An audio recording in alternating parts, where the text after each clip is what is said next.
Salut à tous, c'est Greg, j'espère que vous avez la forme. Bienvenue dans cette nouvelle vidéo. Aujourd'hui, on parle d'enchères, de vente aux enchères, d'adjudication. J'ai réussi à dire le mot du premier coup, adjudication. Bon, je suis pas tout seul, donc si c'est pas encore fait, abonnez-vous, mettez un énorme pouce like pour toute cette vidéo. Vous avez des liens dans la description qui vont bien, on en reparlera tout au long de cette vidéo. Donc aujourd'hui, on va parler d'enchères immobilières et vous allez voir que les tribunaux en sont absolument remplis de bonnes affaires. Donc ça c'est vraiment top. Donc merci à Guillaume de nous avoir rejoints. Donc du coup Guillaume, est-ce que tu peux te présenter, nous dire ce que tu fais un peu, s'il te plaît? Oui, bien sûr. Salut Grégoire, merci d'abord pour l'invitation et pour me permettre d'expliquer un petit peu mon savoir là-dessus. Donc moi, je m'appelle Guillaume Virondeau, j'ai 36 ans. Je suis investisseur immobilier, coach immobilier et expert immobilier agréé. Ça, c'est pour la situation d'aujourd'hui. Et je suis spécialiste des ventes aux enchères immobilières judiciaires. Et en fait, comment j'en suis arrivé à être spécialiste de ça? C'est parce que dans ma précédente vie, j'ai été huissier de justice. J'ai été en fonction huissier pendant 6 ans. J'ai été avant, j'ai passé 10 ans en fait dans ce milieu-là, un peu de salariat au début, puis installé en tant qu'huissier donc pendant plusieurs années.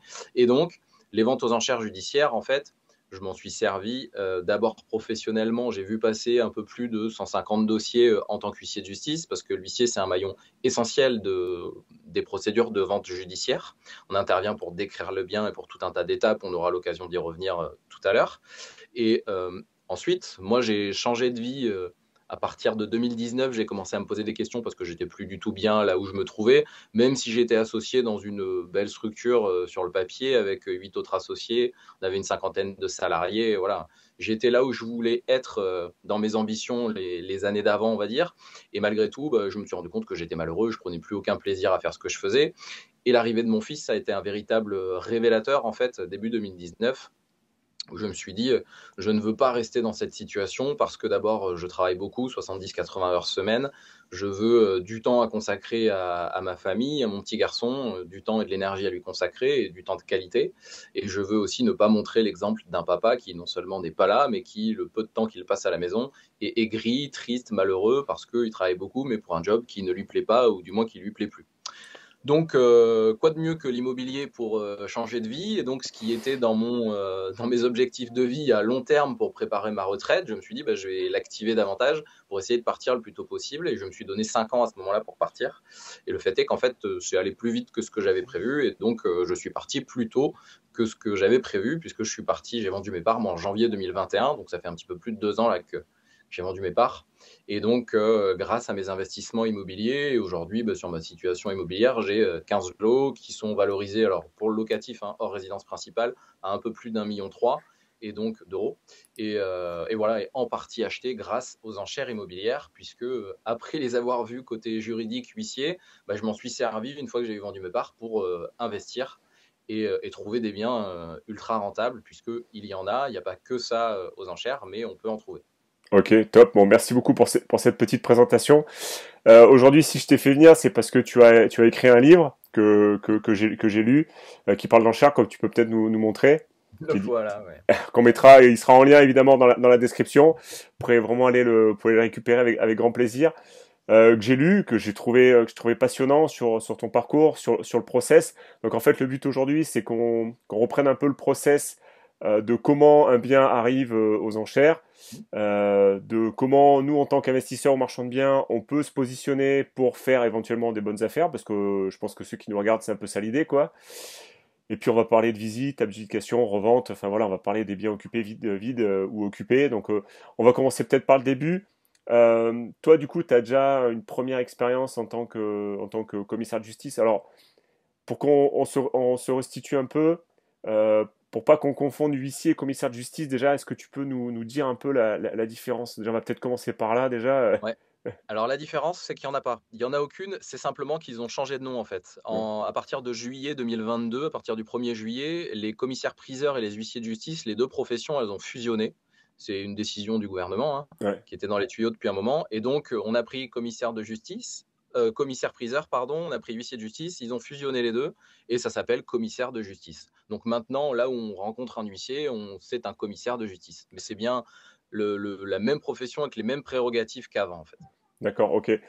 Euh, Donc du coup, est-ce que tu peux nous expliquer comment un bien arrive aux enchères? Quelles sont les, comment dire, quelles sont les différentes étapes pour qu'un bien arrive aux enchères?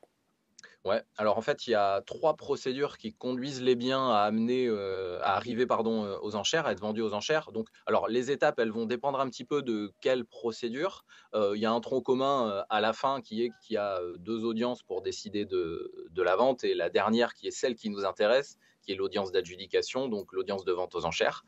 Mais en fait, les biens, ils arrivent principalement par 3 moyens, 3 procédures. Le premier, le plus fréquent, c'est les saisies immobilières. Et là-dedans, le cas le plus fréquent, c'est la banque qui, le prêt n'est plus payé par le propriétaire, que ce soit pour une résidence principale ou pour un investissement, parce que les propriétaires ont eu des problèmes et donc il n'y a plus de paiement de prêt. Et pour venir payer sa dette, eh bien, tout simplement, la banque va saisir le bien, va faire saisir le bien par le biais d'une procédure qui existe. Et c'est un avocat qu'on appelle l'avocat poursuivant qui va diligenter la procédure, en fait, qui va conduire à la vente du bien avec différentes étapes, hein, dans lesquelles anciennement l'huissier, aujourd'hui commissaire de justice, intervient. Là-dedans, il y a aussi, donc dans ce qui est saisie immobilière, il y a aussi les saisies de biens suite aux charges de copro impayées. Alors, quand elles constituent un certain montant, hein, ça ne peut pas être saisi pour 1 000 euros de charges impayées. Et puis, ensuite viennent les liquidations judiciaires. Donc, les sociétés qui sont en difficulté, qui doivent être liquidées, si elles ont un patrimoine immobilier dans leurs actifs, ça va être vendu. Ça peut être vendu en amont par le mandataire judiciaire. Si ça ne l'est pas, ce sera vendu aux enchères. Et puis, enfin, il y a les partages d'indivision. Si les co-indivisaires ne s'entendent pas sur comment gérer le bien, est-ce que certains veulent le vendre, pas d'autres. Il y a toute une procédure, là encore, et puis au bout, c'est vendu aux enchères. Ok, top. Merci beaucoup pour les précisions. Alors, en fait, pour résumer, par exemple, une banque qui a par exemple se retrouve avec des dettes parce qu'il y a des impayés du coup de crédit. Alors là, c'est pas le loyer, c'est de crédit. Elle va saisir la justice via un avocat. Il y a un commissaire de justice qui va se pointer au domicile de la personne et qui va lui, normalement, je crois que c'est ça, c'est commandement de payer, je crois, c'est de mémoire. Exactement. C'est le commandement de payer valant saisie et c'est le premier acte de la procédure. Ouais, c'est ça. Et donc du coup après ça part au tribunal. Le bien doit être expertisé aussi à un moment, non? Alors, il n'est pas nécessairement valorisé, expertisé, en fait, parce que de toute façon, la valorisation du bien, elle va servir plus ou moins à déterminer sa mise à prix au Ouais. tribunal, mais il n'y a pas vraiment d'adéquation, il n'y a pas de règle. Donc les cas les plus fréquents où c'est valorisé, c'est en matière de liquidation judiciaire, parce que les mandataires, ils aiment bien, il leur faut d'ailleurs avoir le montant, la valorisation du bien, des actifs. Donc en l'occurrence, pour les actifs immobiliers, souvent il faut intervenir des experts immobiliers et pour valoriser le bien. En matière de saisie immobilière, ce n'est pas toujours le cas, ça va dépendre des banques et des avocats. Parfois ils le font, parfois ils le font pas, ou c'est informel. D'accord, ok. Donc ça c'est les différents types où les biens arrivent aux enchères. Est-ce que tu peux nous dire un peu les types d'enchères qu'il y a aussi? Alors là on parle d'enchères judiciaires, mais il y a d'autres formes aussi. Ouais, c'est important de le préciser, ça, effectivement, pour pas confondre, parce que l'intérêt est pas du tout le même, surtout pour nous qui sommes investisseurs ou marchands de biens, en fonction du type d'enchère. Là, on va bien parler des enchères judiciaires, donc c'est celles qui se passent à la barre des tribunaux, dans une salle d'audience, et avec un avocat pour être représenté, c'est obligatoire, c'est une obligation légale. Euh, Parfois, on peut les confondre avec les ventes de notaires. Les ventes de notaires, donc, comme leur nom l'indique, elles sont faites par les notaires dans leurs études. On peut enchérir aussi en ligne. Enfin, il y a plein de spécificités. C'est vraiment pas la même chose. La différence fondamentale à comprendre, c'est que c'est des ventes qui sont volontaires chez le notaire. La personne qui vend, que ce soit une succession ou n'importe quel autre cas, elle est toujours d'accord pour vendre. Et l'autre différence fondamentale, c'est qu'il y a un prix de réserve qui est fixé, ce qui n'est pas le cas au tribunal. Au tribunal, il y a une mise à prix et ça peut être vendu à n'importe quel montant. Ça peut même des fois descendre en dessous dans certaines conditions. Chez le notaire, quel que soit le montant de la dernière enchère, si le prix de réserve il était supérieur à cette enchère-là, le bien ne sera pas vendu en fait. Et c'est le cas pour les autres ventes aussi, qui sont les ventes des domaines, les ventes de l'État, qui ne sont pas vraiment des ventes aux enchères, c'est plus des ventes par soumission, on va dire, parce qu'en fait, il y a une deadline qui est fixée, il n'y a pas d'enchère à proprement parler, il y a une date limite, une soumission sous enveloppe, le jour J, les enveloppes sont ouvertes, et c'est le plus offrant, tant que c'est au-dessus du prix de réserve, qui va être déclaré propriétaire du bien. Ok, donc là sur les domaines, c'est même des fois carrément des appels d'offres parce que des fois c'est des Voilà, biens publics, des anciennes écoles ou je sais pas quoi, ou des c'est ça peut exactement être ça. des biens qui sont un peu qui sont assez importants en général et du coup même des fois ils font des appels à carrément des appels à projets donc c'est encore autre chose donc Ouais. mais les domaines c'est vraiment à part. C'est que ça. Et il y Euh, a une dernière typologie de vente avec lesquelles il ne faut pas confondre les ventes judiciaires. C'est les sites qu'on voit de plus en plus de vente online en fait. Donc c'est des enchères en ligne. Mais là encore, le vendeur, il est volontaire pour vendre le bien. C'est lui qui choisit. Et parfois même, ce sont les agences qui vont passer par ces sites-là, tout simplement parce que ça va améliorer la visibilité sur le bien, ça va permettre d'en tirer un meilleur prix. Et bah non, nécessairement, qui dit meilleur prix tiré par celui qui vend, c'est une moins bonne aubaine pour celui qui achète. Donc, sauf à avoir un bien extrêmement rare sur le marché de par sa localisation ou sa typologie, c'est moins intéressant de s'intéresser à ça qu'aux enchères judiciaires. ok, d'accord.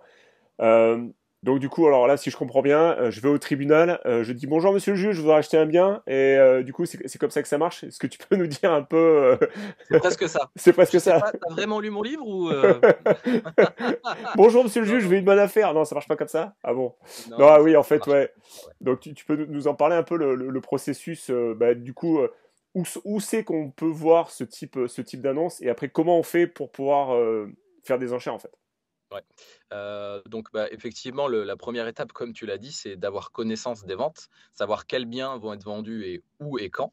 Et donc, pour ça, il y a plusieurs outils. La loi, initialement, elle en prévoit 3. C'est une affiche sur place, mais bon, si tu passes pas devant le bien, devant l'adresse du bien, ben, tu la vois pas. C'est une affiche à 3, mais voilà. Tu as des annonces dans les journaux d'annonces légales, donc c'est les quotidiens qu'on a tous lus en fonction de là où on habite. Toi, tu es dans le 33, donc ça va être Sud-Ouest par exemple. Ouais. Mais là encore, il n'y a qu'une seule parution qui est entre 1 et 2 mois avant la vente. Donc si tu l'achètes pas, si tu n'achètes pas le journal à la date de parution de l'annonce, tu ne la vois pas. Et tu as un panneau d'affichage aussi au sein des tribunaux, sur lesquels entre 1 et 2 mois apparaissent toutes les ventes qui vont avoir lieu au tribunal avec les détails sur le bien et les dates et heures de la vente. Et le moyen qui s'est beaucoup développé ces dernières années et qui est celui qu'on va utiliser le plus pour optimiser nos recherches, ça va être des sites dédiés. Les deux principaux, c'est licitor.com, L-I-C-I-T-O-R.com, et enchères au pluriel-public.com, qui sont des sites qui référencent ces ventes-là. Alors pour enchères-public, il faut faire attention parce qu'il y a quand même aussi des ventes de notaires ou des ventes de l'État, mais c'est quand même bien indiqué. Et en fait, ça permet d'avoir les infos sur les biens qui vont être vendus avec des affiches qui récapitulent les informations sur les biens, le lieu de la vente, le tribunal, etc. Et le gros avantage que ça a, c'est qu'on peut, en s'inscrivant et en créant un compte, se configurer nos recherches avec les critères qu'on souhaite. Licitor, en plus, par exemple, c'est une application mobile, donc on a tout sur le mobile. Tu t'inscris, tu crées ton compte, et puis derrière, tu paramètres quel type de bien tu recherches, où tu recherches, quels sont les tribunaux qui t'intéressent, etc., etc. Et ensuite, finalement, tu vas recevoir, l'information va venir à toi, tu reçois des notifications dès lors qu'il y a des nouvelles annonces qui paraissent sur les sites. Donc, ce n'est pas chronophage du tout. Par rapport au fait de se rendre au tribunal, ça a vraiment de gros avantages, avec une réserve quand même, qui est que sur ces sites-là, qui sont des sites privés et pas des sites de l'État, tous les biens ne paraissent pas, parce que c'est malgré tout aux avocats qui poursuivent les procédures de faire la démarche pour faire paraître les annonces. Donc c'est dans leur intérêt et dans ceux de leurs clients, les banques, les mandataires judiciaires, etc. Pour autant, il y a encore certains avocats qui ne le font pas, parce que ça leur demande un petit peu de temps, d'énergie, et qu'ils estiment que le bien va se vendre de toute façon, donc ce n'est pas indispensable. Et donc, de temps en temps, si on veut vraiment ne rien rater, c'est quand même intéressant d'aller au moins au tribunal, consulter le panneau dont j'ai parlé, pour voir s'il n'y a pas une ou deux ventes qui seraient passées à la trappe et dont on n'aurait pas eu connaissance sur les sites spécialisés. Ok, intéressant, super intéressant. D'ailleurs, sur enchères publiques, on a la possibilité de voir le nombre de fois où l'annonce a été vue et le nombre de fois où, où elle a été mise en favori. Donc du coup, on peut très Ouais, vite savoir s'il va y avoir la concurrence ou pas sur ce type de bien. Donc ça, c'est super intéressant aussi. C'est ouais, une- c'est ça. Ça, c'est une donnée que j'avais trouvé super intéressante sur ce site-là. Après, c'est vrai que sur les avocats, il y a des gros cabinets qui ont carrément leur propre site internet de vente Ouais, d'enchères. Donc, du coup, bah, faut pas hésiter à aller fouiner, taper le nom de la ville et avocat, vente, enchères immobilières. En fait, exactement. on tombe sur sur des sites. d'avocats qui vendent en direct. Et du coup, après, il faut aller comparer si, évidemment, c'est pas sur Licitor, si c'est pas sur vente aux enchères. Donc, du coup, c'est un peu ça l'idée, essayer de recouper un peu les informations. C'est ça. Ok, c'est top. Ensuite, donc, du coup, pour pouvoir aller enchérir, est-ce que tu peux nous parler un peu de comment on fait pour pouvoir aller enchérir sur une enchère, du coup? Bien sûr. Bah, bon, il y a l'étape entre-temps où on s'intéresse aux biens, mais je pense qu'on va y revenir après, sur comment on les choisit, quelles informations on a, et Ouais. cetera. Mais pour aller enchérir, il faut nécessairement prendre un avocat, c'est une obligation légale. On ne peut pas aller enchérir soi-même au tribunal comme tu l'as fait tout à l'heure en disant: «Oui, monsieur le juge, je veux Bonjour. acheter le bien, ça m'intéresse». Il y a qu'un avocat qui peut enchérir et il y a qu'un avocat qui est inscrit au barreau où a lieu la vente. Si vous avez un ami, ou un membre de la famille qui est avocat, s'il est avocat à Bordeaux, il ne va pas pouvoir aller enchérir à Marseille, Nantes, Paris, et cetera. Il pourra enchérir pour vous qu'à Bordeaux. C'est la limite qu'il y a. Et en fait, cet avocat, une fois que vous l'avez choisi, il va vous demander, pour avoir lui-même le droit d'enchérir pour vous, un certain nombre de garanties, en fait, qui sont là encore prévues par la loi. La première, la plus importante, c'est une garantie d'ordre financier. En fait, on est obligé de remettre à l'avocat une garantie de l'ordre de 10% du montant de la mise à prix. Donc, par exemple, une mise à prix à 50 000, il faudra remettre 5 000 euros.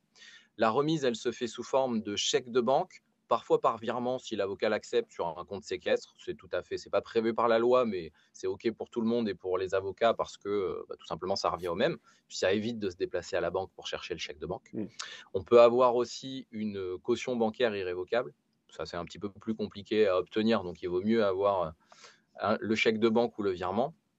Et puis, une fois que l'avocat a ça, il aura aussi besoin qu'on justifie de notre identité ou de l'identité de la société si on va acheter le bien par le biais d'une société, donc un extrait cabis, etc.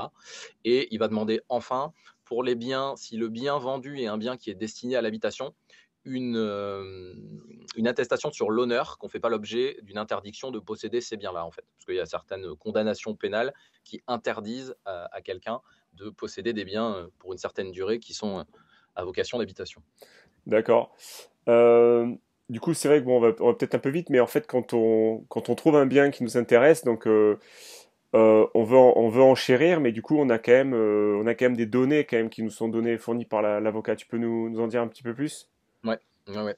Bah, en fait, moi, il y a un mot il y a plusieurs personnes que j'ai accompagnées dans leur premier pas sur les enchères, formation ou coaching, qui m'ont dit: «Mais en fait, c'est incroyable, on a plus d'informations sur les biens vendus aux enchères que sur un bien qu'on va acheter sur le marché traditionnel, au début, au moment où on s'y intéresse et en plus, les informations ne sont pas biaisées parce qu'elles sont données par un avocat et par un commissaire de justice».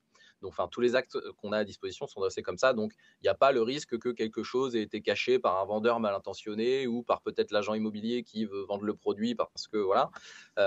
Donc ça a ce gros avantage-là. Et en fait, effectivement, il y a beaucoup d'infos disponibles et qu'on va même pouvoir avoir avant d'aller visiter le bien pour le comparer encore au marché traditionnel. En général, on voit une annonce sur le Bon Coin ou en agence ou voilà. On va visiter le bien et ensuite on demande les documents sur le bien si ça nous intéresse d'aller plus loin. Et ça demande du coup de se déplacer, d'aller visiter, etc. Aux enchères, on peut tout avoir avant d'aller voir le bien. Et ça, c'est quand même un sacré avantage, c'est que ça nous évite le déplacement. Les documents en question, ils sont à disposition soit auprès de l'avocat poursuivant, donc l'avocat qui gère la procédure, soit auprès du tribunal, avec quand même une préférence pour les demander auprès de l'avocat parce qu'il va soit vous indiquer que c'est téléchargeable sur son site, et donc comme tu l'as dit tout à l'heure, on va sur le site de l'avocat, on télécharge tout, on a tout pour les étudier tranquillement et sereinement chez soi, soit il va les envoyer par mail, il se fera un plaisir de les envoyer, puisque c'est dans son intérêt et dans celui de son client. Sinon, on peut aussi aller les consulter auprès du greffe du tribunal où a lieu la vente, mais c'est une consultation, on ne va pas repartir avec les documents sous le bras. Donc ça a vraiment ses limites. Ouais, Je te demande d'y aller. c'est ce que tu dis dans le livre, en fait, quand on va au greffe du tribunal, on n'a pas le droit de faire de photocopie, on n'a pas le droit de faire de photos, voilà, c'est... Bah, donc, alors, en fonction, déjà, il faut prendre rendez-vous dans la plupart des tribunaux avec le greffier, parce que c'est pas accessible à toutes les heures, il faut qu'il soit là, disposé à vous recevoir, etc. Puis il ne peut pas recevoir 10 personnes en même temps, ouais. il faut qu'il vous trouve une place. Mm. Et puis ensuite, effectivement, il ne va pas vous autoriser à faire des photocopies dans le palais de justice, donc éventuellement, on peut faire quelques photos avec le smartphone, mais enfin, pour revenir les regarder derrière, c'est loin d'être idéal, alors que sinon, vous adressez à l'avocat, vous aurez les PDF, et puis vous regardez ça autant de fois que vous voulez. Ouais, Et puis, c'est beaucoup plus ouais, pratique de demander directement les infos à l'avocat, ça va, complètement, ouais. ça va beaucoup plus vite. Euh, après, du coup, on a la possibilité de visiter aussi. Du coup, les visites, c'est par créneau, c'est ça? C'est ça, il y a des visites qui sont prévues, elles sont faites et organisées par le commissaire de justice. En fait, la plupart du temps, la date, elle est indiquée sur l'annonce qu'on a vue, sur la fiche qu'on a vue. Sinon, l'avocat nous la donne. Et effectivement, la plupart du temps, c'est du one shot. Il n'y a qu'une seule visite possible sur des créneaux qui vont dépendre de la taille du bien, hein. Si le bien est petit, ce sera 1 heure. Si c'est un immeuble entier, ça peut aller 2 heures, une demi-journée, voire même une journée entière, si vraiment c'est de consistance importante. Et il arrive qu'il y ait 2 visites. Mais malgré tout, il ne faut pas se rater. C'est vraiment la visite, il faut l'optimiser parce que 1 ou 2 visites, pas de contre-visite possible sur rendez-vous, rien du tout. Une fois qu'on a passé ça, on ne peut plus aller voir quoi que ce soit sur place. D'accord, ok. Donc là, faut vraiment pas se gourer. Le truc aussi, c'est que c'est en semaine, donc du coup, c'est pas du tout le samedi. Donc c'est vrai que quand on est salarié, c'est un peu plus compliqué de pouvoir s'organiser, même si on a les dates suffisamment à l'avance. Ben, c'est quand même possible de poser un jour de congé, d'aller faire la visite. Donc ouais, il y a quand même des possibilités de s'organiser. Qu'est-ce que je veux dire sur sur les visites? Des fois, ça peut arriver que les biens soient occupés. Donc là, c'est soit loué, ou soit il y a carrément encore les propriétaires du bien Ouais, qui sont ça encore arrive, sur ouais. place. Donc est-ce que tu peux nous en dire un petit peu plus là-dessus? Ouais, bah, effectivement, ça arrive. Donc, dans tous les cas, hein, comme je l'ai dit, que le bien il soit occupé ou vide, il y aura le commissaire de justice qui Mm. sera là parce qu'il est là. Lui, son job, c'est de faire en sorte que la visite se passe bien, qu'elle soit dans de bonnes conditions et garantir que, un, tout le monde a accès au bien et deux, les gens qui ont accès ne détériorent pas le bien, qu'il n'y a pas de vol commis s'il y a des objets sur place ou autre. Donc, voilà pour ça. Et effectivement, il peut y avoir le propriétaire ou le locataire. C'est un avantage s'il est là, parce que c'est l'occasion de discuter. Alors, selon les dispositions dans lesquelles est la personne concernée, évidemment. Si c'est le locataire, c'est l'occasion de lui poser des questions sur le bien. Est-ce qu'il y a des détériorations? Comment évolue le bien? Quelle est sa situation aussi? Parce que ce n'est pas toujours des informations qu'on a au dossier. Donc, c'est bien de se renseigner à ce moment-là. Il n'est pas obligé de vous répondre, mais malgré tout, si on pose les questions de façon agréable et qu'on se montre poli et courtois, bon, de façon générale, les gens répondent. Et aussi, il peut y avoir, comme tu l'as dit, les propriétaires actuels du bien qui voient leur bien saisi et qui, du coup, normalement, doivent partir à la fin de la procédure. Alors eux, c'est toujours délicat d'échanger avec eux parce que ce sont des gens qui sont en difficulté, qui ont souvent la tête sous l'eau. Et puis, bah, il faut se mettre à leur place, hein. Leur bien est saisi. En plus, il y a des gens qui viennent le visiter. Voilà, C'est un peu nécessairement, lourd. C'est un peu lourd, pour ouais. eux, c'est compliqué. Donc effectivement, l'idée, c'est de se montrer poli, courtois, ne pas oublier qu'on est chez les gens, que oui, le bien est saisi, oui, il va être vendu, mais malgré tout, ça reste encore leur domicile au moment où on fait la visite. Donc, rester correct, quoi. Ok. Donc du coup, là, ça vaut le coup de discuter, voir s'ils sont ok pour partir, laisser le bien vide, ou est-ce qu'ils veulent rester, parce que ça C'est aussi, ça ça, donne aussi des indications exactement, ben, sur l'enchère qu'on va mener, parce que si tout à fait. le propriétaire est toujours dans les lieux et il vous dit ben, je veux pas partir, je suis bien ici, ben, du coup il va y avoir une procédure d'expulsion à devoir mettre en place si vous voulez revendre le bien. Donc là ça se complique un petit peu quoi. Je veux dire c'est pas C'est exactement ça. acheter des biens occupés, ben, je pense qu'il y a moyen de faire des bonnes affaires, mais c'est sûr qu'il va peut-être y avoir moins de concurrence aussi parce que c'est des dossiers qui sont un peu plus épineux quoi. C'est ça. L'immense avantage de ces situations-là, tu viens de le dire, c'est que ça va réduire considérablement la concurrence, puisqu'il y a moins de gens qui sont prêts à faire une procédure d'expulsion, parce que nécessairement c'est difficile. Déjà humainement, se dire je vais expulser quelqu'un de chez lui, c'est une première étape. Et puis ensuite, il faut échanger avec le commissaire de justice, puis il faut vivre la procédure qui va durer quelques mois. Il faut savoir que ça a un coût et qu'effectivement, ça ne va pas se faire du jour au lendemain. Donc ça veut dire, j'achète le bien, mais comme tu l'as justement dit, c'est l'occasion de faire de meilleures affaires. D'abord parce qu'il y aura moins de concurrence et aussi parce que quand on chiffre le risque que c'est de faire l'expulsion, la procédure, elle a un coût. Ça a un coût aussi de se dire ça va durer 6 mois ou 10 mois et du coup, pendant ce temps-là, je ne pourrai pas exploiter le bien, faire mes travaux, le louer ou autre.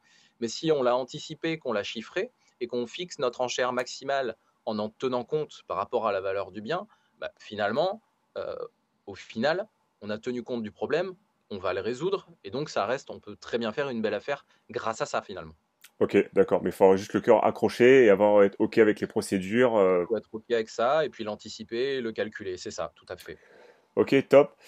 Euh, donc du coup, là, on a visité le bien. Du coup, arrive le jour J où en fait, on va au tribunal pour enchérir. Donc du coup, on est avec un avocat, le chèque de banque a été récupéré par l'avocat. Donc on arrive du coup au tribunal pour enchérir. Et là, du coup, tu peux nous expliquer un peu comment ça se passe Oui, bien sûr. Alors déjà, premier conseil, c'est qu'effectivement, on a eu accès aux documents, on a eu des infos sur le bien, on l'a visité, on est intéressé. On fixe son enchère maximale. La plupart du temps, l'avocat que vous allez mandater, il va vous demander dans son mandat, donc dans le contrat qu'on passe avec lui pour aller enchérir, de fixer un montant, une enchère maximale pour laquelle vous le mandatez. Parce qu'en fait, vous pouvez être présent avec l'avocat, mais vous pouvez aussi ne pas l'être. Moi, ça m'est arrivé de ne pas aller à l'audience parce que j'enchérissais à 3 heures ou 4 heures de chez moi et que nécessairement, je n'avais pas le temps ou pas l'envie, pour la plus-value que ça allait apporter, d'aller sur place. Donc, on calcule, on fixe son enchère maximale avant pour se dire je ne m'enflamme pas le jour J parce que des fois, tu sais, c'est facile, hein, l'humain, on est tous pareils. Quand on a commencé quelque chose, on a envie de gagner. Si on est deux à se tirer la bourre, on se dit bon, c'est pas grave, je vais monter un petit peu, allez, 1000 de plus, 2000 de plus, 5000 de plus, etc. Et au final, si on ne respecte pas son enchère maximale, on risque d'acheter le bien trop cher. Et acheter à tout prix, c'est souvent se tromper, acheter trop cher et donc on sait ce que c'est dans l'immobilier, si tu achètes trop cher, c'est la première des erreurs. C'est ça. Donc, au tribunal, voilà, tu y vas avec ton avocat le jour de l'audience. Donc, ça se passe dans une salle d'audience au sein du tribunal, comme une audience traditionnelle. Je vous invite d'ailleurs, les gens qui ne connaissent pas ça, à aller voir avant même d'y aller pour enchérir. C'est ouvert à tout le monde, on peut y accéder gratuitement. Il suffit juste de savoir que tel jour à telle heure, il y a une audience. Vous pouvez vous présenter au palais de justice, demander quelle salle d'audience, dans quelle salle d'audience a lieu la vente. Vous y allez, vous pouvez assister à plusieurs enchères. Ça vous permet de vous familiariser un petit peu avec ça, de voir comment ça se passe. Il y a un magistrat, il y a des greffiers. Le magistrat, le juge, son rôle, c'est de présider l'audience. C'est lui qui va dire dans quel ordre les biens vont être vendus, puisque la plupart du temps, il y a plusieurs biens qui sont vendus à la même audience. Il va présider ça, il va énoncer les biens les uns après les autres. Et le rôle du ou des greffiers, il y en a toujours au moins un, ça va être de mesurer le temps, en fait. Parce que les enchères, elles sont portées donc les unes après les autres par les avocats, et elles se terminent sur un bien quand il s'est écoulé 1 minute 30 après la dernière enchère. C'est un délai qui est légalement prévu, hein, c'est la loi qui le prévoit. Et en fait, le temps, il est mesuré grâce à un chronomètre, la plupart du temps digital, qui est remis à zéro lors de chaque enchère par le greffier, en fait. À chaque fois, il appuie sur le bouton, il y a un chronomètre digital que l'ensemble de la salle peut voir et qui défile. Après la dernière enchère, ils vont attendre 1 minute 30. S'il n'y a aucun avocat qui surenchérit, le magistrat va déclarer que le bien est adjugé au dernier enchérisseur. D'accord, ok. Là, en termes de concurrents, entre guillemets, le jour de l'audience, c'est quoi? Qu'est-ce qu'il y a? Qui vient enchérir sur ce type de bien? Alors, c'est très divers, très varié. Ça va dépendre pour beaucoup du type de bien et de l'endroit où on va enchérir. Hmm. C'est pour ça que c'est bien de connaître son marché aussi. Le marché de l'immobilier traditionnel et son marché des enchères chez soi ou du moins au tribunal où on est intéressé, parce que ça dépend beaucoup. Il y a des endroits où il va y avoir beaucoup de professionnels, de marchands de biens, parce que notamment sur les grosses agglomérations et où sont vendus des immeubles de rapport, par exemple, parce que c'est là qu'il y a le plus de potentiel pour un professionnel, pour un marchand de biens. Hmm. Euh, il peut aussi y avoir de l'investisseur particulier, on va dire.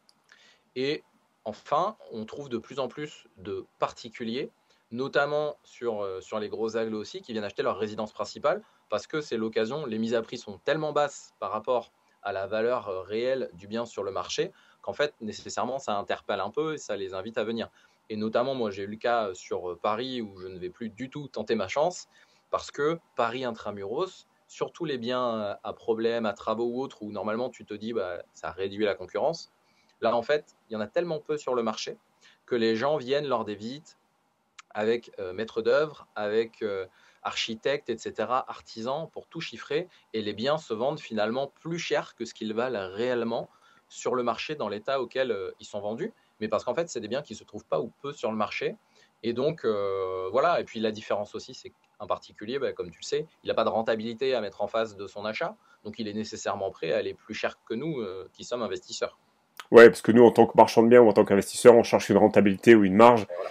Et du coup, on n'a pas forcément d'intérêt à aller au-delà d'un certain prix. C'est pour ça que tout à l'heure, tu disais, ben, faut, avant d'aller à l'audience, de se fixer un cap et de pas aller au-dessus, parce que du coup, si on se laisse emballer par ses émotions, bah, du coup, c'est là où on va faire une mauvaise affaire et on va pas acheter au bon prix et ça n'a pas vraiment d'intérêt. Là, je l'ai vu aussi, je vois, ben là, moi, je suis sur Bordeaux. je vois dans les tribunaux, les biens partent des fois carrément au prix du marché, quoi. Je l'ai vu Mm. passer des biens, je me suis dit, mais là, ils ont acheté. Alors, je sais pas qui a acheté, peu importe, mais je me dis, là, à ce prix-là, ben, c'est le prix du marché, donc il n'y a pas vraiment de Ouais. super affaire. Donc, là, peut-être que tu peux nous en parler un peu, mais peut-être que si on sort un peu des sentiers battus, comme dans des départements ou un peu plus excentrés, peut-être, ou dans des milieux un peu plus ruraux, c'est Ouais. là où il y a peut-être de meilleures affaires à faire, non? Ben, c'est effectivement ça, là où il y a moins de visibilité, moins de gens qui sont intéressés, un prix au mètre carré plus bas, donc typiquement sur des départements ruraux, Mm. et effectivement hors agglo, première couronne, deuxième couronne, ou dans les communes limitrophes autour des agglos de grande ou de moyenne taille, on va dire, il y a plus d'opportunités parce qu'il y a moins de concurrence. Et, euh, et tout simplement, alors pour les marchands de biens aussi, et plus pour des investisseurs comme nous, enfin comme moi du moins, Ouais. qui sont sur du patrimonial, on va dire, on a moins l'aspect, on est intéressé par acheter en dessous du marché, on a moins l'aspect revente immédiate, si tu veux. Mm. Moi, ça m'intéresse d'acheter un bien et de me dire, je l'achète déjà en dessous du marché, je vais le garder un certain nombre d'années, de toute façon, où je sais qu'a priori, le marché sur ce secteur-là devrait augmenter. Je vais l'exploiter avec une bonne renta, deux, comme je l'ai acheté en dessous, en plus, je ferai ma petite plus-value le jour où je voudrais revendre, mais c'est pas ça ma priorité absolue. C'est ma rentabilité immédiate c'est en fonction de ça que je vais fixer mon enchère max finalement. Aux enchères plus que sur le marché traditionnel. Avant de se positionner sur un bien, avant d'y aller, on s'intéresse vraiment et on travaille son projet pour savoir comment je vais l'exploiter et quels seront les chiffres in fine pour moi, quoi. Ouais, d'accord. En fait, les enchères immobilières, faut voir ça comme un nouvel outil dans notre gamme Ouais. d'investisseurs ou de marchands de biens. Faut pas, à mon avis, c'est une stratégie parmi tant d'autres. Il faut en avoir conscience. Si on a le temps, bah, du coup, bah, à mon avis, il faut pas faire que ça. Ça fait partie d'un panel. Et il faut pas juste se dire, bah, je vais faire que les enchères parce que peut-être que tu peux nous le dire aussi, mais les enchères, ça marche comment? C'est par vague? Est-ce qu'il y en a tout le temps, pas tout le temps? Comment ça marche? C'est Alors ça, aléatoire? c'est difficile à dire. Effectivement, c'est très aléatoire. Ça va dépendre d'abord de l'endroit où on se trouve. Bah, nécessairement, si on est sur une grosse agglo ou un gros tribunal, il y a plus de biens qui viennent régulièrement, on va dire. Ouais. Il y a aussi des secteurs où on remarque, moi qui suis ça depuis plusieurs années, qu'il y a plus de biens qui arrivent régulièrement. Typiquement, Paris et agglo, enfin région parisienne, on va dire, et aussi dans le sud, tribunal judiciaire de Nice et de Marseille, il y a plus de ventes de façon générale qu'ailleurs en France. Euh, Après, ça fonctionne par période, ça fonctionne par vague, et il n'y a pas de vérité absolue. C'est aussi en ça, et je te rejoins parfaitement sur ce que tu viens de dire, c'est complètement mon point de vue. C'est un outil à avoir dans sa caisse à outils, les ventes aux enchères judiciaires. On comprend comment ça marche, on maîtrise le process, on configure ses recherches sur les sites, etc. On voit comment ça se passe et on est prêt à dégainer, à aller saisir la bonne affaire. Mais il ne faut pas le voir comme un moyen exclusif d'investissement. C'est très compliqué parce que les entrées sont limitées. Il n'y a pas toujours des biens et il n'y aura pas toujours des biens qui rentrent dans nos critères de recherche. Et puis surtout, il faut faire avec la concurrence qui parfois sur certains secteurs va être rude. Et donc, ça veut dire qu'on va adapter notre recherche en fait, aller sur d'autres tribunaux ou aller sur d'autres communes, sur des secteurs peut-être plus ruraux, etc. Il faut être OK avec tout ça. En fait, c'est s'adapter, connaître son marché, effectivement. Est-ce que tu peux nous donner un ratio d'enchères gagnées versus bah, finalement là sur ce coup-là on n'y a pas été. Est-ce que tu as un ratio toi que tu arrives à avoir ou parce que comme tu dis on n'arrive pas forcément à une enchère à tous les coups donc après je sais pas comment Non, ça toi. c'est sûr. Alors c'est difficile de donner un ratio parce que ça dépend aussi pour beaucoup de chacun. Je Ouais. sais que moi, je vais enchérir peu souvent, très peu souvent même par rapport au nombre de dossiers que j'étudie. Parce que je fais une étude de marché très poussée et parce que pour moi, les enchères, ça sert vraiment qu'à aller acheter très en dessous du prix du marché. Je ne vais pas aller sur un bien où je me dis qu'a priori, il y a de grandes chances pour qu'il parte au marché, au prix du marché, voire juste en Mm. dessous. Je ne vois pas l'intérêt de faire toutes ces études, de faire ces démarches-là, etc., pour aller acheter un bien au prix du marché ou prendre le risque de le faire. Mm. Et ce qui m'aide beaucoup à ça, donc il y a mon étude avant, d'après les documents, ma connaissance du marché, et il y a aussi après, quand je me rends aux visites, j'étudie beaucoup les profils de gens qui sont là et qui visitent. Mm. C'est-à-dire qu'avant même, d'ailleurs c'est ce que je dis dans le livre, avant même de m'intéresser au bien, le jour de la visite, je m'intéresse au profil des gens qui sont là et qui visitent avec moi. De toute façon, il y a le temps, personne ne me presse. Mm. Donc, je regarde comment les gens agissent, comment ils se comportent et j'essaye de définir quel profil c'est. Est-ce que ce sont des marchands de biens, des professionnels? Si oui, est-ce que le bien les intéresse vraiment ou ils sont venus là, bon, mais parce qu'il n'y a pas grand-chose en ce moment et qu'ils ne vont pas nécessairement aller enchérir? Et est-ce que c'est des particuliers? Et typiquement, le cas où je ne vais pas, c'est quand il y a beaucoup de particuliers, et ça m'est arrivé récemment bord de mer, beaucoup de monde et beaucoup de particuliers pour de la résidence secondaire. Et là, du coup, tu peux être sûr, comme pour la résidence principale, qu'a priori, il y a de grandes chances pour que ça parte au moins au prix du marché, voire au-dessus, ou en tout cas plus cher que ce que moi je suis prêt à mettre. Et donc, je borne comme ça, en fait. Je D'accord. borne beaucoup comme ça. Donc en fait, tu fais ta propre sélection. D'accord, ok. Ouais. Euh, du coup, en tant que marchand de biens, donc tu précises un peu dans le livre, quand l'adjudication est passée, en fait, on n'est pas tout de suite propriétaire. En fait, il y a un petit laps de temps. Tu peux nous en parler un peu? Ouais, bien sûr. En fait, il y a ce qui s'appelle la surenchère du dixième, qui s'ouvre après chaque vente. En fait, c'est un délai de 10 jours qui s'ouvre après la vente aux enchères, qui permet à toute personne qui est intéressée potentiellement pour acheter le bien de demander en fait à ce que le bien soit remis en vente aux enchères. En fait, c'est une déclaration, ça demande de prendre un avocat qui va faire cette déclaration-là auprès du greffe du tribunal et qui dit, moi, le bien m'intéresse. J'ai pas pu enchérir la première fois, quelles qu'en soient les raisons, il n'y a pas besoin d'en justifier, mais je veux qu'il soit remis en vente. Et la nouvelle mise à prix du bien, en fait, elle sera de 10% de plus que la première adjudication. Si le bien s'est vendu 100 000 euros la première fois, il sera remis en vente à 110 000 euros. Et les enchères, ce sera leur point de départ. Et en fait, par contre, ça, c'est possible qu'une fois. À la deuxième vente, il n'y aura pas de surenchère possible. Mais ça veut dire que quand on est déclaré adjudicataire à la première audience d'adjudication, on a ce laps de temps de 10 jours pendant lequel il ne peut rien se passer, on ne peut pas avoir les clés du bien, on ne peut rien faire avec, on ne peut pas en profiter et on attend finalement de voir est-ce qu'il y aura une surenchère ou pas. Ok. Et après, il y a aussi cette histoire de récupérer. J'ai perdu le mot. Le fait qu'on soit propriétaire, le titre de propriété. Voilà, je vais en trouver. Ouais. Donc ça, il se passe quelques semaines. Ouais. Quelques semaines, même plus souvent quelques mois avant de récupérer le titre de propriété. D'abord parce que y a un délai pour payer. On n'est pas obligé de payer au sortir de l'audience. On a 2 mois, c'est le délai légal pour payer. Alors souvent, l'avocat va demander le paiement avant, mais légalement, on ne peut pas, enfin, on a le droit de payer jusqu'à J plus 2 mois, en fait, après l'audience. Et ça peut même aller jusqu'à 3 mois sur certaines ventes quand le bien est issu d'une procédure de liquidation judiciaire. Parce que ce n'est pas le même texte de loi et du coup, c'est 3 mois au lieu de 2.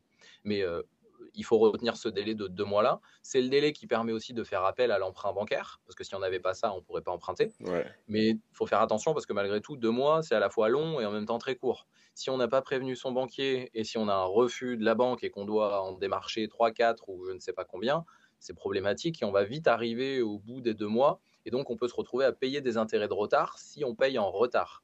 Hmm. Et si au final, on se retrouve sans solution de financement, que ce soit fonds propres ou emprunt bancaire, ça peut même être pire parce que le bien peut être remis en vente à la demande du créancier poursuivant ou du débiteur. Il y aura donc une nouvelle vente aux enchères et on sera quand même obligé de payer les frais de procédure de la première.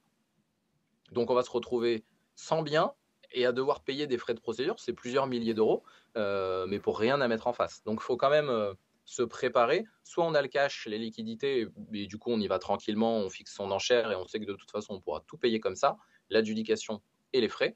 Ou alors si on fait appel à l'emprunt bancaire, il faut d'abord aller voir sa banque. Ça, c'est vraiment des dossiers qui se travaillent en amont, quoi, pour préparer le terrain.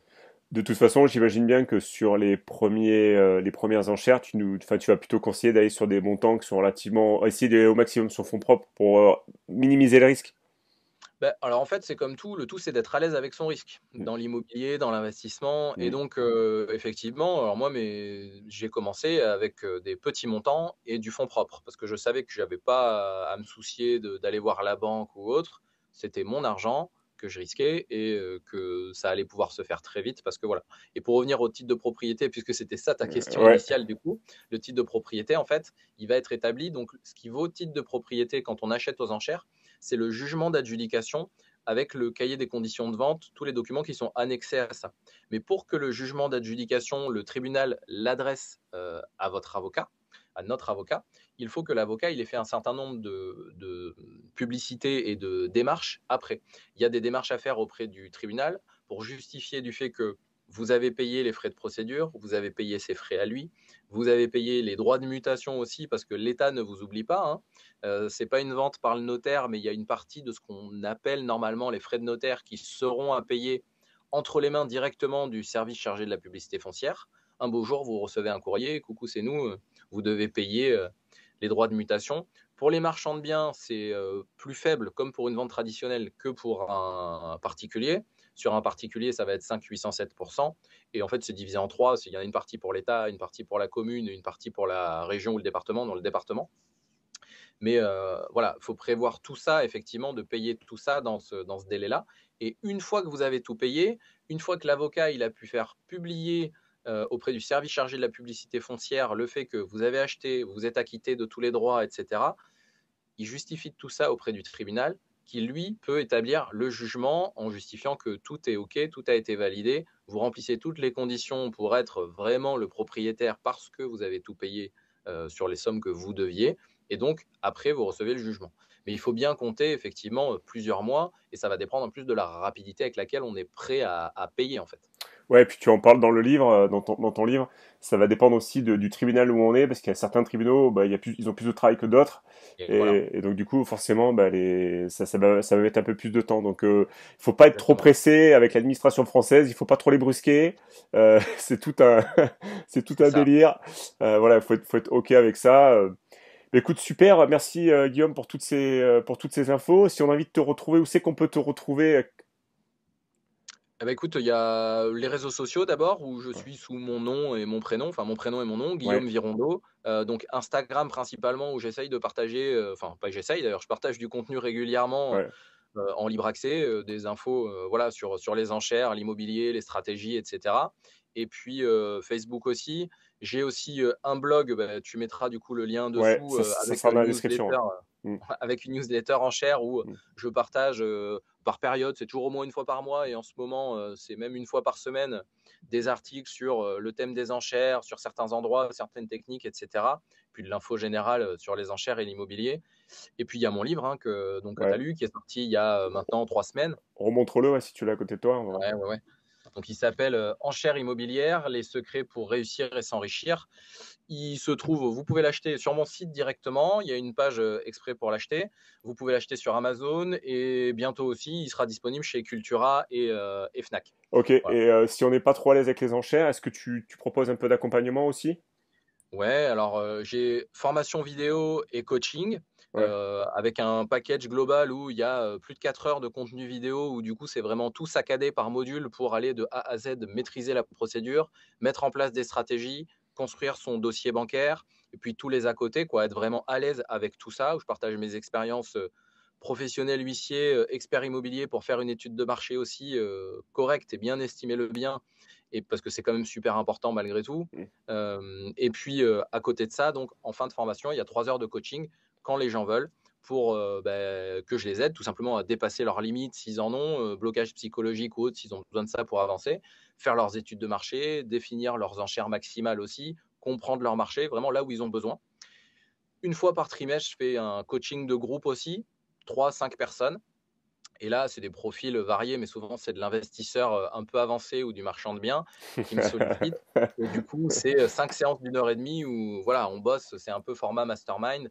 C'est, on complémente ce qu'ils peuvent avoir déjà comme connaissances sur le sujet, et on fait de l'étude de cas, de l'étude de cas, de l'étude de cas, pour que vraiment ils se familiarisent avec tout ça et qu'ils puissent le faire, le reproduire pour eux-mêmes très vite derrière. C'est pour ceux qui veulent passer à l'action tout, rapidement. les liens évidemment sont dans la description, donc n'hésitez pas à les jeter un coup d'œil. On mettra tous les liens qui vont bien pour le retrouver, le livre et tous les coachings, si vous voulez aller encore un petit peu plus loin. Du coup, j'aime bien finir les interviews comme ça par est-ce que tu as d'autres livres que tu peux nous recommander? Alors, si tu nous recommandes le Code civil ou un truc comme ça, c'est mort, Non, non. mais... Euh, Écoute, je vais te recommander le dernier livre que j'ai fini de lire. Je lis 2 livres par mois, donc il y C'est en a pas bien. mal de très bien. Il y a un livre qui s'appelle The One Thing, Ouais. donc passer à l'essentiel, qui est vraiment super bien. Et ça aide à la fois côté pro et côté perso dans faire avancer ses projets, mais se concentrer sur l'essentiel. Quelle est la chose dans la journée, dans la semaine, dans le mois, dans l'année, dans les 5 ans, qui vont vous amener à atteindre vos objectifs et votre grand objectif de vie. Si c'est vivre à l'étranger, si c'est vivre de l'immobilier, si c'est avoir du temps pour ma famille, être libre, enfin, voilà, tout ça, ça aide à cadrer tout ça et ça fait 350 pages, je crois, mais ça se lit hyper facilement. Ça a été écrit par un des fondateurs de Keller Williams, qui est une franchise immobilière qui est en train d'arriver en France là, depuis 2-3 ans et qui a un modèle d'expansion voilà, un peu ultra agressif, à l'américaine, on va dire, quoi. Il voit tout en grand, ultra organisé. Et voilà, mais pour le coup, outre considération pour cette franchise immobilière-là, c'est intéressant, ça a été coécrit par ça et il parle de son expérience, mais côté dev perso, c'est vraiment enrichissant. J'ai appris beaucoup sur la façon de s'organiser. Alors moi, je l'ai lu ce bouquin il y a quelques années de ça et j'applique ce Ouais. bouquin tous les jours parce qu'en fait, je suis comme toi, la veille ou même dans mes semaines, j'essaie de noter tous les points qui sont les 2, 3, 4 actions qui sont importantes pour mon business, pour me faire avancer ou vont m'amener vers mes objectifs, donc les points importants et j'applique ce livre, ça fait des mois et en fait, les résultats progressent avec les actions. En fait, ça permet de ne pas être trop dispersé. J'ai vraiment beaucoup aimé ce bouquin. C'est vrai que c'est Ouais. un des bouquins, je pense, dans les top 10 qui ont le plus influencé ma vie, quoi. Vraiment, hein. C'est sans, sans vouloir. Donc, The One Thing, très très bon bouquin avec la couverture jaune. C'est Et ça. du coup, est-ce que tu as une, j'aime bien aussi finir par une petite citation. Est-ce qu'il y a quelque chose, un peu une règle de vie qui te plaît ou, Ouais, il y a des règles de vie, il y en a plein. euh, Après, il y a une citation, moi, c'est Peter Drucker, que j'aime bien, qui est pour prédire le futur, le plus simple, c'est de le créer, en fait. c'est totalement, ouais, c'est totalement Voilà. ça. Il faut se bouger les fesses. Là, en plus, on va sur les enchères. Il faut impérativement aller faire les visites, après aller au tribunal. Donc, du coup, bah, c'est pas, voilà, ça va pas, c'est pas en scrollant derrière le bon coin. Il faut se bouger les fesses. Après, il faut trouver le financement. Bon, en marchant bien, j'ai pas trop poussé, mais en marchant bien, c'est plus facile de trouver des fonds qu'en particulier. Je pense notamment, là, si on veut faire de l'investissement. Donc c'est deux approches qui sont totalement différentes. Et en fait, ce qui est bien avec les enchères, je voulais qu'on finisse là-dessus, c'est que ce qu'on a dit tout à l'heure, c'est que c'est un outil de plus dans la caisse à outils, que ça peut vous servir pour faire soit du patrimonial suivant les secteurs où vous êtes, soit du cash flow suivant les secteurs où vous êtes, travaux, pas travaux. Parce qu'en fait, ça aussi tu l'as pas dit, mais il y a des biens aussi qui sont en très bon état aussi aux enchères. Ouais. Ouais, ouais, bah, je peux te citer mon exemple, c'est celui que je cite dans le livre d'ailleurs. Et c'est là que je me suis dit que moi, dans mon destin, je devais avoir quelque chose à faire avec ça. Parce que à mon oral pro d'huissier de justice pour valider mon examen, je suis tombé sur ce sujet-là, sur mon Ouais. grand oral. Et en plus, une fois que j'ai eu vendu mes parts, donc en 2021, première tentative d'enchère, première enchère, premier bien Ouais. sur lequel j'enchérissais, et je remporte l'enchère et un truc ultra rentable, effectivement. Donc, pour la petite anecdote, c'est un bien qui était mis à prix 12 000, donc en plus vraiment accessible à tous. C'est un petit studio de 17 mètres carrés dans une agglo taille moyenne, préfecture d'un département. Et donc mis à prix 12 000, je l'ai remporté l'enchère à 15 000. Passé partout avec les frais, ça m'a coûté 21 500, on va dire 22. Et je l'ai revendu 6 mois plus tard, 37 000 euros. Ma volonté, c'était pas de le revendre à la base. Je l'ai revendu parce qu'il y avait la grosse plus-value latente. Enfin, en termes de pourcentage, ça fait 70% de plus-value. Donc, Ouais. je trouve ça dommage, comme moi, en plus je le finançais en fonds propres, d'immobiliser cet argent. Alors que voilà. Mm. Et c'est un bien qui, effectivement, était vendu loué, avec un locataire qui payait rubis sur l'ongle ses loyers parce que c'était un majeur protégé. Mais majeur protégé, des fois, on a l'image du logement un petit peu délaissé, pas propre ou quoi. Mm. Là, en l'occurrence, il était sous curatelle, le logement était nickel. Le logement avait été rénové 5-6 ans auparavant, donc il était propre. Rien d'incroyable, évidemment, mais Mm. propre. Et voilà. Et ce qui m'a fait revendre le bien, c'est aussi parce que c'était dans une copropriété, pour le coup, plus ou moins bien gérée. Mais ouais, pas de travaux, un loyer qui est tombé pendant 6 mois, aucun locataire à trouver ou à mettre dehors ou quoi que ce soit. Et le bien, je l'ai revendu avec 70% de plus-value. Donc il y a régulièrement des biens qui sont très bien entretenus, très bien gérés. C'est évidemment pas tous les biens et la grande majorité, mais c'est possible. Ok, c'est top. Écoute, merci beaucoup Guillaume pour toutes ces précieuses infos. De toute façon, on mettra, si vous êtes toujours là, Merci il à y toi. aura des liens dans la description. Mettez un énorme pouce, like en dessous de la vidéo, c'est super important. Ça va m'aider pour le référencement de la chaîne. Vous avez une vidéo complémentaire ici. Vous avez un lien pour me retrouver ici aussi. Donc je vous dis à très vite pour une prochaine vidéo. Bonne marge, bon cash flow et bonne enchère. À bientôt. Ciao, Merci ciao. Greg. Merci à toi. Au Ciao, revoir à tous. ciao.